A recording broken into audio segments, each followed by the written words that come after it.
Bonjour à tous, donc j'ai intitulé cette vidéo Le basculement, l'éveil à la conscience et la non-dualité. Comme j'en ai évoqué dans la vidéo précédente, je préfère à présent parler du basculement concernant l'étape qui est généralement appelée éveil spirituel, donc c'est que moi je nommais aussi éveil à la conscience, afin de mieux, appréhender ce concept à une époque où on se dirige vers ce que je qualifierais de période d'éveil de masse. Donc, fin des années 90, il y avait une centaine de personnes qui avaient vécu l'éveil. Il y a une petite dizaine d'années, quand ça s'est produit pour moi, on était un peu plus d'un millier sur Terre. Et maintenant, on passe les 13 000, et donc ça veut dire quoi? C'est-à-dire que dans quelques années, on sera peut-être à plus de 100 000. Et que, voilà, donc là, on est en train d'affiner. Avant, c'était vraiment une quête spirituelle vers ce point, cet éveil à la conscience, ce basculement, certains appelaient ça aussi le renversement.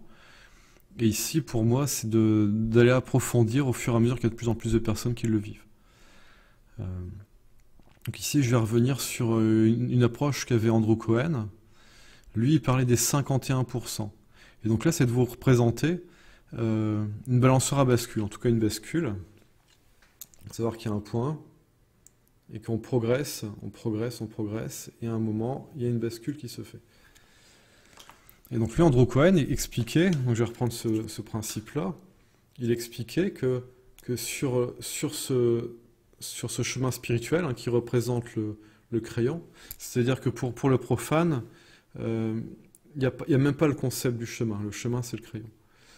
Celui qui commence à avoir l'appel spirituel, il comprend qu'il y a un chemin, et il comprend que ce chemin, ça l'amène vers l'esprit, ça l'amène vers Dieu, ça l'amène vers lui. Donc il va commencer à gravir ce chemin.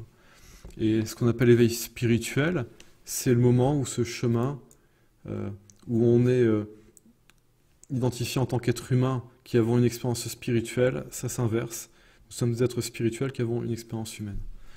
Donc Andrew Cohen parlait des 51%, il disait, si votre aspiration vers l'esprit, vers ce que vous êtes, vers Dieu, ne représente pas au moins 51% de toute l'énergie, de toute l'attention, de tout l'amour que vous générez dans votre vie, vous ne pourrez pas atteindre ce point de basculement, cet éveil spirituel. Donc lui disait bien, même 50%, c'est pas suffisant, il faut 51% pour que ça parte de l'autre côté. Donc ceci étant dit, je vais reprendre un petit peu la parabole de la bascule dans cette vidéo pour expliquer les différentes étapes du cheminement initiatique. Donc on va dire qu'au début, on va commencer à cheminer sur... on va voir l'appel. Donc l'appel, c'est le moment où on voit le début du chemin, il y a l'appel, et ensuite on dit ok, j'y vais. Et là, il y a la première initiation qui permet de prendre conscience de l'âme, et après c'est parti. Et si je puis dire, là où c'est un peu, où ça commence à devenir intéressant, c'est que les 3 premières initiations, encore l'identification, c'est-à-dire que c'est de le représenter comme ça.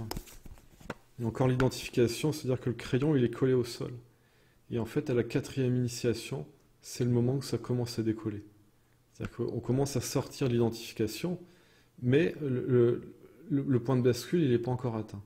Et après, le point de bascule, il est atteint. Je vais remettre dans l'autre sens. Après, le point de bascule, il est atteint. Et ensuite, les étapes suivantes, donc ici, 5e initiation, et ensuite 5, 6, 7. Et à 7, ça vient retoucher. C'est-à-dire qu'il y a quelque chose qui se pose au niveau de l'éveil, c'est-à-dire que l'éveil, il est intégré. Et que la désidentification, elle a pris une certaine proportion. Alors pour bien comprendre cette histoire de la bascule, c'est aussi de comprendre le fondement de la création, le fondement du soi en lettres majuscules, que Andrew Cohen appelait le soi absolu, et de comprendre que ce soi, il est conscience, que ce que j'appelle l'esprit, en fait, c'est la conscience. Et que ce soi, c'est quelque chose d'assez paradoxal, vu que c'est ce qui se situe entre le néant, donc le zéro, et l'infini. Et l'infini, à ce stade-là, c'est un infini qui est informe. Donc c'est comme si c'était un océan d'énergie infinie, qui est complètement informe. Donc il est entre ce rien et ce tout. Donc c'est le soi, il est tout à la fois et rien en particulier. Et ici, avec cette notion de bascule, c'est un peu la même chose. C'est-à-dire qu'on part du zéro en tant que personnalité humaine qui ne sait pas ce qu'elle est. Et à un moment, il y a vraiment cette approche de l'âme. Mais l'âme, c'est à l'image de Dieu. Et Dieu, c'est à l'image du soi. Et donc, il y a cet appel qui fait que l'on va commencer à cheminer du rien vers l'infini. Et donc, d'une certaine façon, à la 7e initiation, il y a le parachèvement de l'éveil, et il y a une intégration qui se fait dans le corps, où dans une certaine mesure, l'esprit que nous sommes, la conscience que nous sommes, l'être que nous sommes, s'incarne. Et à ce moment-là, lorsque cet être, cette monade, qui est quelque part notre étincelle divine, s'incarne dans le corps, il y a une notion à un niveau, il y a une notion de dualité qui est plus présente, mais c'est pas encore le parachèvement. Parce que c'est assez ironique, parce qu'en fait, on gravit le chemin, donc il y a le décollage à la 4e, le basculement qui se fait à la 5e, ensuite, on a 6e, 7e, 6e, c'est un peu comme le 4e, c'est le moment où c'est proche de toucher, et 7e, ça retouche. Et là, on se rend compte de quoi? Eh ben, on se rend compte que on est parti du rien pour arriver à l'infini, mais qu'on se retrouve dans une certaine mesure au point de départ, parce qu'en fait, parce qu'à ce moment-là, il y a ce que je vais appeler comment j'ai nommé ça? Le retournement à la 7e initiation, c'est qu'on se rend compte qu'on est dans l'infini, mais qu'on est dans une approche inversée du début du chemin initiatique, et qu'il y a toujours, même s'il y a une unité qui se fait à l'intérieur, il y a quand même une dualité qui se fait entre notre identité spirituelle et notre identité humaine. Et que donc, ensuite, donc ici, 7e, ben, qu'est-ce qui se passe? Eh ben, on repart en arrière. 8 et 9, 8, 9, 10, pour l'éveil complet et parfait, qui est une parfaite unité entre notre identité spirituelle et notre identité humaine. Donc je raconte ça parce que Andrew Cohen, quand il parle des 50, quand il dit que l'éveil c'est 51%, il dit bien c'est 51%, c'est pas 100%. Et donc ici, moi, dans la parabole que je propose, c'est qu'effectivement, ici, on est à 0, 50, 51, mais que après, ici, ici c'est un 75, et pour revenir à 100, c'est comme ça. Donc que l'éveil, c'est que le début du chemin spirituel, et que ici, la conscience, c'est la limite, le soi, ça correspond à cette conscience, à cette limite, et que quand on revient au point d'équilibre avec l'éveil comblé et parfait, c'est on trouve le parfait équilibre entre le fait d'être rien et le fait d'être tout, entre le fait de ne pas être identifié et le fait de, même si on n'est pas identifié, d'être quand même quelque chose. Et donc finalement, si je prends une autre parabole, c'est le fait d'être dans la vie et à un moment de se rendre compte, donc début du chemin initiatique, que l'on est dans une grande pièce de théâtre et que l'on est sur la scène d'un théâtre. Et là, c'est le moment où il y a l'appel en lien avec le divin, en lien avec l'esprit, la conscience, Dieu. Et là, on se dit, waouh, j'ai conscience que je suis dans une pièce de théâtre. Mais si je suis dans une pièce de théâtre, il y a quelqu'un, il y a quelque chose qui a créé le théâtre et qui a créé le scénario de la pièce. Et là, c'est le cheminement spirituel où on va commencer à chercher ça. Pour finalement se rendre compte, en faisant le tour de la scène, c'est un peu comme dans le Truman Show, euh, qu'il y a quelque chose au-delà du décor, au-delà de la forme. Et quelque part, on va dans les coulisses. C'est un peu ce que fait Truman dans le Truman Show. Au moment, il va, il cherche les coulisses, trouve les coulisses. Et là, on découvre la conscience, on découvre le soi absolu. Donc ça, c'est le parachèvement, si je puis dire, de la 7e initiation. Et quelque part, ça nous fait une belle jambe de savoir qu'on est l'esprit, qu'on fait partie de Dieu, que c'est nous qui avons créé la Terre, que c'est nous qui avons créé la pièce de théâtre, que nous sommes l'unique des multipliés qui s'est attribué des rôles. Mais on est en dehors de la vie à ce moment-là, parce qu'on n'est plus dans la pièce de théâtre. Donc là, c'est le danger. Quand il y a trop de d'identification et de retrait du monde, on n'est plus vivant, on n'est plus vraiment incarné, quoi. Il y a un niveau où c'est plus incarné. Et donc là, cette étape où de la 7e, ensuite 8, 9, 10, on revient vers l'éveil complet et parfait, c'est le fait de, sachant que c'est une pièce de théâtre, sachant que nous faisons partie de soi, du soi, de la conscience, de l'esprit de Dieu, et que c'est nous qui avons créé tout ça, nous acceptons de reprendre, de prendre notre juste place dans l'ensemble, et d'être les acteurs aimants et bienveillants du rôle qui nous a été attribué dans l'incarnation.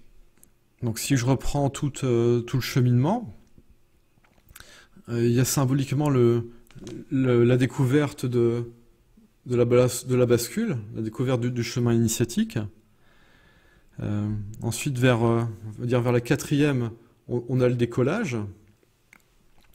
Ce qu'on va appeler le basculement, c'est le moment qui correspond à l'éveil, ce qu'on appelle l'éveil à la conscience, qui correspond à la 5e initiation. Et c'est le moment où on est, de façon relative, plus désidentifié que nous sommes identifiés. Ça veut dire que c'est le point où nous sommes simultanément identifiés et désidentifiés. Et c'est là que c'est un petit peu délicat,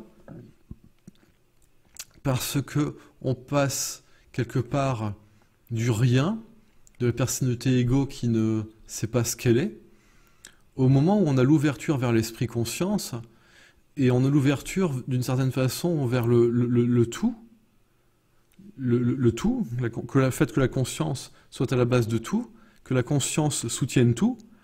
La conscience, ça correspond à la limite, et que donc tout ce qui est dans la forme, ça a une forme parce que ça a une limite, et que donc c'est la conscience qui est présente partout qui permet que les formes soient comme elles sont.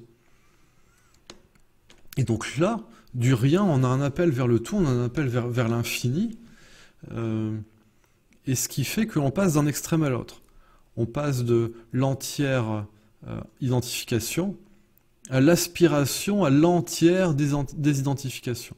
Et c'est pour ça que l'Advaita, c'est intéressant à un niveau, mais ça a besoin d'être bien compris.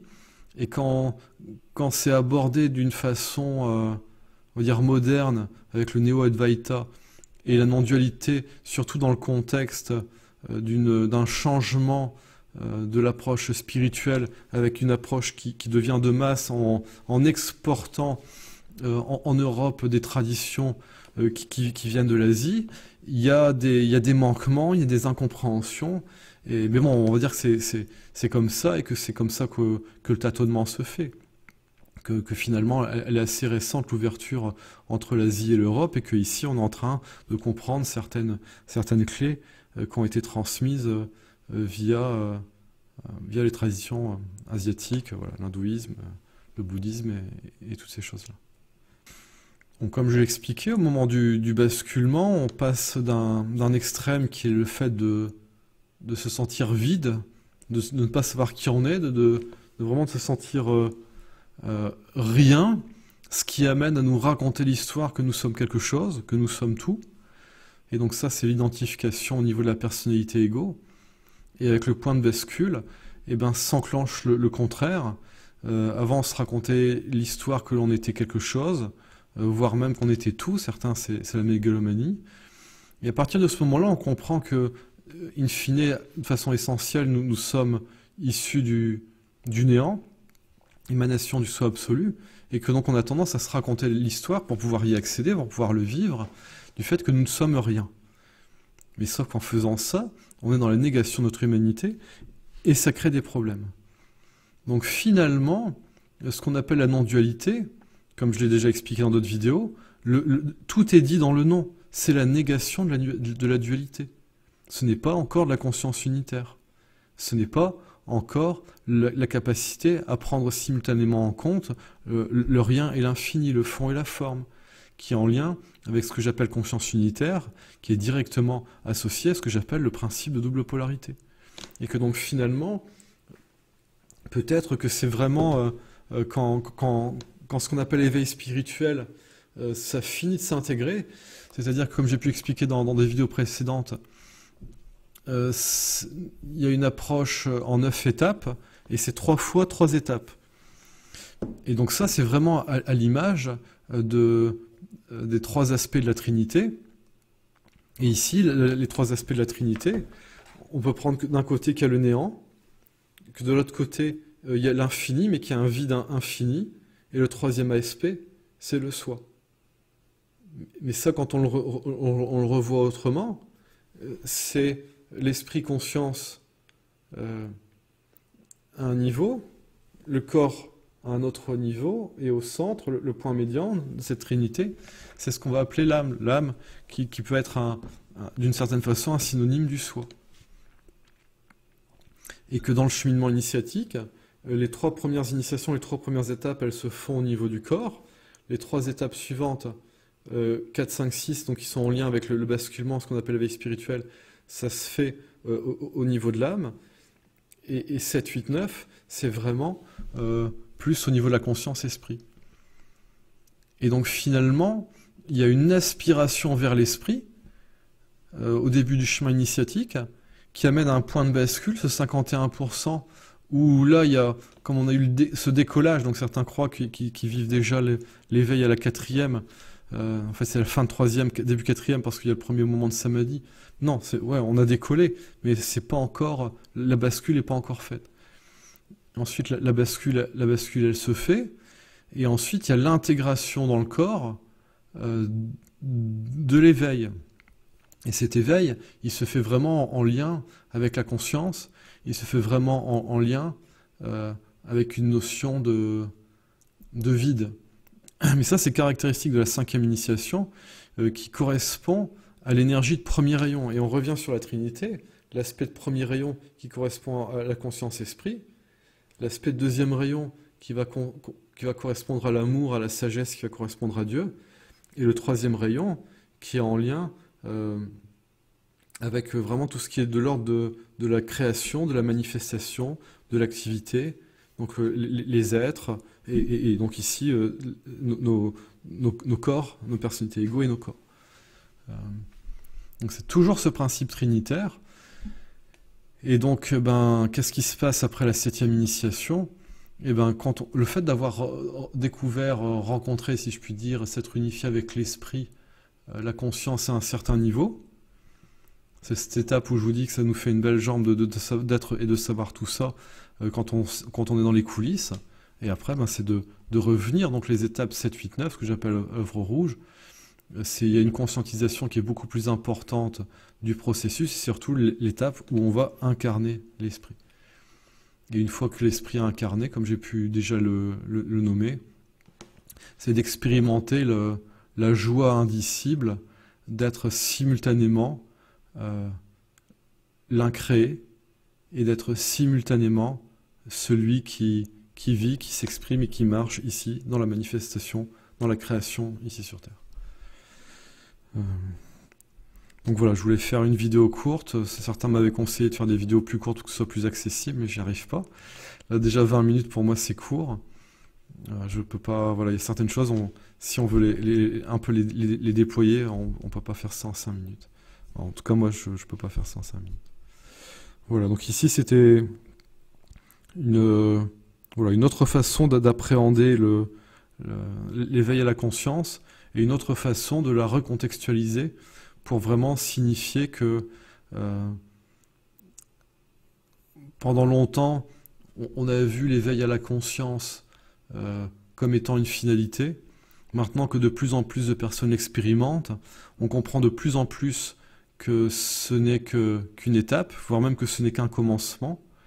Et ici, d'introduire une autre notion que je vais qualifier celle du retournement, à savoir c'est le moment où, si je puis dire, l'unité avec la conscience est réalisée, et qu'après c'est de l'incarner dans le corps, pour qu'il n'y ait plus de préférence entre le soi et ce que certains appellent le personnage. C'est-à-dire que je suis cette personnalité, ce personnage existe à un niveau, c'est Stéphane, il a un nom de famille, il a des choses, et qu'il n'y ait plus de préférence entre les deux. Et là où c'est assez étrange, c'est que je suis simultanément identifié et désidentifié à un niveau. C'est pas encore complètement finalisé, mais ça se rapproche de ça. Donc là, je peux le nommer parce que ça se rapproche de ça. Voilà, donc je vous remercie pour votre attention et je vous dis à bientôt.